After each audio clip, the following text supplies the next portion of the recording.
What happens when one of the biggest comedians in the world sits down for what should be a simple morning interview, only to face disrespect so blatant that he has no choice but to walk off set in front of millions of viewers? It only took 42 seconds of condescending questions for a host to push a guest too far, turning a routine publicity appearance into one of the most explosive moments in morning television history. The studio lights were bright that morning. Kevin Hart walked onto the Good Morning America set with his signature energy, that infectious smile lighting up the room. He had done this 1,000 times before. Morning shows were part of the game when you had a new movie coming out. He waved to the audience, gave Robin Roberts a warm hug, shook hands with Michael Strawn, nodded at George Stephanopoulos, and then took his seat next to Lara Spencer on the famous yellow couch. The audience applauded. Kevin settled into his spot, adjusting his jacket, still smiling. He was here to talk about his latest comedy special, maybe crack a few jokes, share some stories, and promote his projects. Standard stuff. Easy stuff. He had been doing press runs for years. This was supposed to be fun. Robin Roberts started things off with warmth in her voice. Kevin Hart, welcome back to Good Morning America. It is always such a pleasure to have you here with us. Kevin leaned forward, animated as always. Thank you, thank you. I am happy to be here. You know I love coming to see you all. This is always a good time. Michael Strawn jumped in, his voice full of genuine interest. Man, and I have been watching the clips from your new special, and I was laughing so hard. You talk about your kids, your life, everything. How do you keep coming up with this material? Kevin laughed, settling into the comfortable rhythm of the conversation. You know, life gives you material every single day. My kids are at that age now, where they think they are smarter than me. My daughter looked at me the other day and said, "Dad, you are not funny." And I am standing there thinking, I have sold out arenas, but my own daughter does not think I am funny. That is the material right there. The panel laughed. The audience laughed. Everything was flowing naturally. George Stephanopoulos nodded along, clearly enjoying the conversation. Robin smiled warmly. Your ability to find humor in everyday life is really what makes you so relatable to people. And that's a gift. Kevin pointed at her, nodding. That's exactly it. I am not trying to be something I am not. I am just sharing my life, and people connect with that because they go through the same things. We are all human. Then, Lara Spencer shifted in her seat. There was something about the way she moved that changed the energy. She had been quiet up until this point, just watching. But now she had that look on her face. That look that said she had something to say, and she was going to say it whether it fit the conversation or not. So Kevin, Lara began, her tone already carrying an edge that had not been there in the rest of the conversation. I have to ask you something that I think a lot of people are wondering. Kevin turned to her, still smiling, not sensing what was coming. Sure, go ahead. Lara tilted her head, and her voice took on this condescending quality. Do you ever worry that your comedy is, I do not know, a little too accessible? Like, do you ever think that maybe you should be doing something more sophisticated instead of just, talking about your kids and your everyday life? The studio went quiet. You could feel the temperature in the room change instantly. Robin Roberts' smile faltered. Michael Strawn's eyebrows went up. George Stephanopoulos shifted uncomfortably in his seat. Kevin's smile faded just a bit. He blinked, processing what had just been said to him. I am sorry. What? Lara continued, seemingly oblivious to the fact that she had just insulted one of the most successful comedians in the world on live television. I mean, you are very successful, obviously, but do not you think that your comedy is kind of, simple? Like anyone could talk about their family. Do not you want to challenge yourself more? Michael Strawn immediately tried to step in. Hold on now. I do not think that is fair to say. But Kevin raised his hand, his expression shifting from confused to serious. No, let her finish. I want to hear this. Lara kept going, digging herself deeper. I am just saying, there are comedians out there who do political humor, who tackle big issues, who make people think. And you are talking about, what? Your kid's not listening to you. Is that really the kind of legacy you want? The audience was silent. You could hear people shifting in their seats. This was not the fun, light morning show segment anyone had expected. Kevin leaned back, his jaw tight. When he spoke, his voice was calm, but there was steel underneath it. So let me make sure I understand what you are saying to me right now. You are sitting here on national television telling me that my comedy, the comedy that has sold out arenas all over the world, the comedy that has connected with millions of people, is too simple? Lara seemed to realize she might have gone too far, but instead of backing down, she doubled down. I'm just asking a question. I am just wondering if you ever think about elevating your material. Robin Roberts tried to intervene, her voice diplomatic but firm. Lara, I think what makes Kevin so successful is that he speaks to universal experiences. That's not simple. That's brilliant. Kevin held up his hand again. No, Robin, I appreciate that, but I want to address this directly. He turned back to Lara, and now there was no smile at all. You are sitting here questioning my legacy. My legacy. Do you know how many people have told me that my comedy helped them through hard times? Do you know how many people have said that coming to my show was the first time they laughed after losing someone they loved? But you are sitting here telling me that is not good enough because I am not doing political jokes? Lara crossed her arms defensively. I am not saying it is not good enough. I am saying maybe you are playing it safe. That was it. That was the moment. You could see it in Kevin's eyes. Something shifted. Kevin's voice got very quiet, which somehow made it more powerful. Playing it safe. You think what I do is playing it safe. George Stephanopoulos finally spoke up. Maybe we should move on to talk about the actual special. But Kevin was not done. No, George. I think we need to address this because this is disrespectful. I came here to talk about my work, to share some laughs with people watching at home, and instead I am being told that my entire approach to comedy is somehow beneath what I should be doing. Lara shook her head, her voice getting defensive. That's not what I said. Kevin leaned forward. That's exactly what you said. You said my comedy is too accessible, which is just another way of saying it is too simple. You said anyone could talk about their family, which dismisses the craft of taking everyday experiences and making them universally funny. And then you questioned whether I am challenging myself, as if you have any idea what goes into what I do. Michael Strawn nodded slowly. He has got a point, Lara. Lara's face flushed. I was just trying to have a conversation about the craft of comedy. Kevin's laugh was sharp and humorless. No, you were not. You were trying to make yourself sound smart by tearing down what I do. And let me tell you something about the craft of comedy. It is easy to make jokes about politics, because half the room will laugh, just because they agree with you. It is easy to make jokes that make people think, because you are not actually trying to make them laugh. You are trying to make them nod their heads. But to take a moment from your real life, to tell a story about your daughter saying you are not funny, and to make an entire arena of people laugh until they cry, that takes skill. That takes craft. That takes a connection with the audience that you clearly do not understand. Robin Roberts was nodding along. Kevin is right.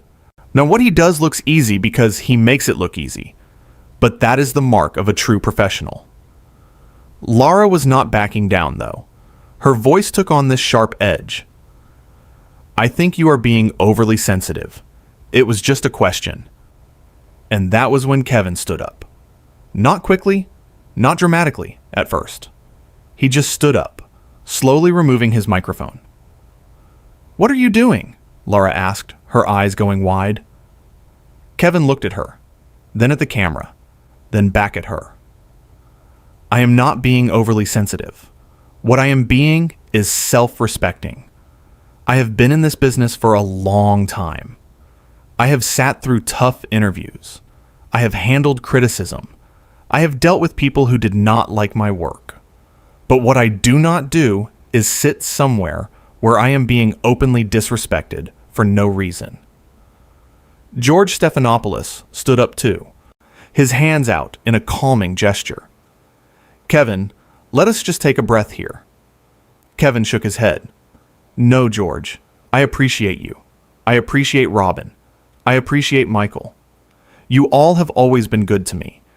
But I am not going to sit here and let someone tell me that what I have built, what I have worked for, what I have sacrificed for, is somehow less than because it is not what she thinks comedy should be. The cameras were still rolling. The audience was completely silent. This was live television, and everyone knew they were watching something unprecedented unfold. Lara stood up now too, her voice rising. You are really going to walk off because I asked you one question? Kevin turned back to her, and his voice was steady and clear. It was not one question. It was a series of insults disguised as questions. And yeah, I am going to walk off because I have a choice. I can sit here and let you continue to disrespect me, or I can stand up and show the people watching at home that you do not have to accept disrespect just because someone has a microphone and a camera. Michael Strawn reached out. Kevin, man, come on. Let us figure this out. Kevin put his hand on Michael's shoulder. Michael, you are good people. You always have been. But I am done here. I came to have fun, to make people laugh, to talk about my work. I did not come here to defend my entire career because somebody wants to feel superior. Robin Roberts looked genuinely upset. Kevin, we value you. You know that. Kevin nodded at her. I know you do, Robin. This is not about you. This is about respect. And when you lose respect for yourself by letting people treat you any kind of way, that is when you have lost everything. Lara threw her hands up. This is ridiculous. I cannot believe you are making such a big deal out of this. And that comment, that dismissal of his feelings, that refusal to acknowledge that maybe she had crossed a line, that sealed it. Kevin looked directly at her. You know what is ridiculous? The fact that you still do not see what you did wrong. You insulted me, questioned my legacy, dismissed my craft, and now you are mad because I am not just sitting here, taking it with a smile on my face. That is what is ridiculous. He turned to the camera, speaking directly to the viewers at home. To everyone watching, thank you for your support over the years. Thank you for coming to my shows, for watching my specials, for connecting with the stories I tell. I do this for you, not for people who think they are better than us. Then he looked at the panel one more time. Robin, Michael, George, you all take care. It is always love with you. He pointedly did not look at Lara. George tried one more time. Kevin, please, let us go to commercial and talk about this. Kevin was already walking toward the edge of the set. There is nothing to talk about. I know my worth. I know what I bring to the table, and I am not going to sit at a table where I am not respected. Lara called after him, her voice defensive and angry. You are being unprofessional. Kevin stopped. He turned around slowly. Unprofessional. You want to talk about unprofessional. What is unprofessional is inviting a guest onto your show and then spending your time with them trying to tear them down. What is unprofessional is disguising insults as questions. What is unprofessional is refusing to apologize when you have clearly hurt someone. So if I am being unprofessional by standing up for myself, then I will wear that badge proudly. Robin Roberts stood up, and you could see tears in her eyes. Kevin, please. Kevin's expression softened when he looked at her. Robin, you are one of the good ones. You always have been. But I cannot stay. I just cannot. The studio was in chaos now. Producers were probably screaming in people's ears. The audience did not know whether to applaud or stay silent. The other hosts were all standing, not sure what to do. Michael Strawn walked over to Kevin. "Man, I get it. I understand why you are upset." Kevin nodded. "I know you do, Michael. You have always understood. But this is something I have to do. I have spent my whole career proving myself, showing people that I belong, that I am worthy of the success I have. And I am tired, man. I am tired of having to prove it over and over again to people who have already decided that what I do does not matter." Lara was still standing by the couch, her face red.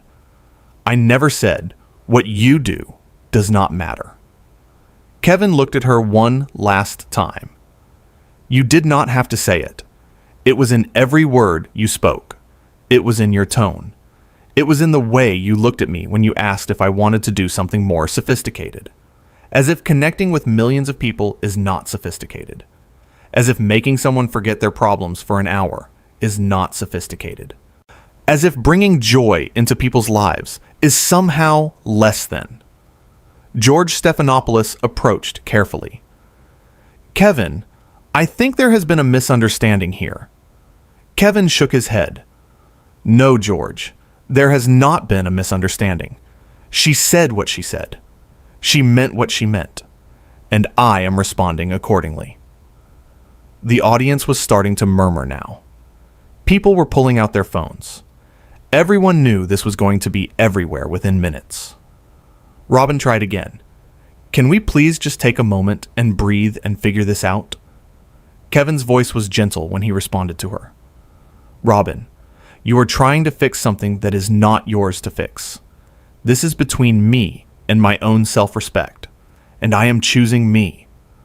Lara finally seemed to realize the magnitude of what was happening. "Ian, I did not mean to offend you." Kevin looked at her, and there was something sad in his expression now. That might be the worst part. You did not even realize you were doing it. You did not think twice about questioning everything I have built, and that tells me everything I need to know. He turned back toward the exit. The cameras followed him. Every single person in that studio was watching Kevin Hart walk away from a live morning show interview. Michael called out, "Kevin, you are always welcome back here, man." Kevin raised his hand in acknowledgement, but kept walking. Robin's voice cracked.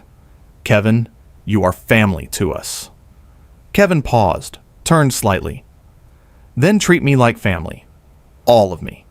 Not just when it is convenient." And then he was gone. Just like that. He walked off the set, past the cameras, past the crew, and out of the studio. The 4 remaining hosts stood there in stunned silence. Lara slowly sat back down, her face a mixture of anger and shock. Robin wiped at her eyes. Michael ran his hand over his head. George stared at where Kevin had been standing. The audience did not know what to do. Some people started clapping. Others just sat there with their mouths open. Robin was the first to speak, her voice shaky. "We are going to take a quick break." But before they could cut to commercial, Lara spoke up. "I cannot believe he just did that." Michael turned to her, and his voice was firm. "Lara, you pushed him. You kept pushing him." Lara's eyes went wide. "I was asking legitimate questions." Robin shook her head. "Those were not questions, Lara. Those were judgments. There is a difference." George nodded. "She is right. You questioned his entire approach to comedy. You questioned his legacy. You did it on live television. What did you think was going to happen?" Lara crossed her arms. "I thought he would have a conversation with me like an adult." Michael laughed, but there was no humor in it. "He tried to have a conversation. He explained himself. He told you why what you were saying was disrespectful, and you kept going. You kept dismissing him." Lara looked at the camera, then back at her co-hosts. "So you are all taking his side?" Robin's voice was measured but firm. This is not about sides, Lara. This is about respect. Kevin Hart is one of the most successful comedians in the world. He has worked incredibly hard to get where he is. He has earned his place. And you treated him like he was somehow less than, because his comedy is not what you personally think it should be. George added, and when he told you that you were being disrespectful, you told him he was being too sensitive. That is not okay. Lara stood up again. I am not going to apologize for asking tough questions. Michael shook his head. Those were not tough questions. Tough questions would be asking him about challenges in his career, about how he has grown as an artist, about specific choices he has made. What you did was belittle his work. The studio was still live. The cameras were still rolling. The audience was watching this entire exchange unfold. Robin looked at the camera. We need to go to commercial. Now. As the show finally cut away, the damage was done. Kevin Hart had walked off Good Morning America, saying he had stood up for himself in front of millions of viewers. He had refused to sit there and take disrespect just because it was wrapped up in the package of interview questions. The other hosts continued to sit on that couch, the empty space where Kevin had been sitting like a silent accusation. Lara looked shaken now, maybe finally understanding what had happened. I really did not mean to. Robin cut her off. It does not matter what you meant. It matters what you did. And what you did was drive away a guest who came here in good faith. Michael nodded. A guest who has been nothing but good to us every time he has been here. A guest who brings energy and joy and laughter. And now, he is gone. George looked at Lara directly. You need to think about what just happened here. You need to really think about it. The studio audience was being ushered out. Producers were scrambling. Phones were ringing. Social media was exploding. But on that couch, in that moment, 4 hosts sat with the weight of what had just transpired. Lara's voice was small now. What do I do? Robin stood up, removing her microphone. You figure out why you thought it was okay to speak to him that way. And then you figure out if you would have said those same things to any other guest. Michael stood too. Because that is the real question, is it not? Would you have questioned anyone else's entire approach to their craft? Would you have called anyone else's work too simple, too accessible, not sophisticated enough? Lara did not answer. She could not answer. Because they all knew the truth. George was the last to stand. Respect is not something you give when you feel like it. It is something you give because it is the right thing to do. Kevin Hart deserved better than what he got today. And with that, the 3 of them walked off the set, leaving Lara sitting alone on the yellow couch in the bright studio lights, with the weight of her words hanging in the air and the echo of Kevin Hart's footsteps as he walked away from disrespect and toward his own dignity.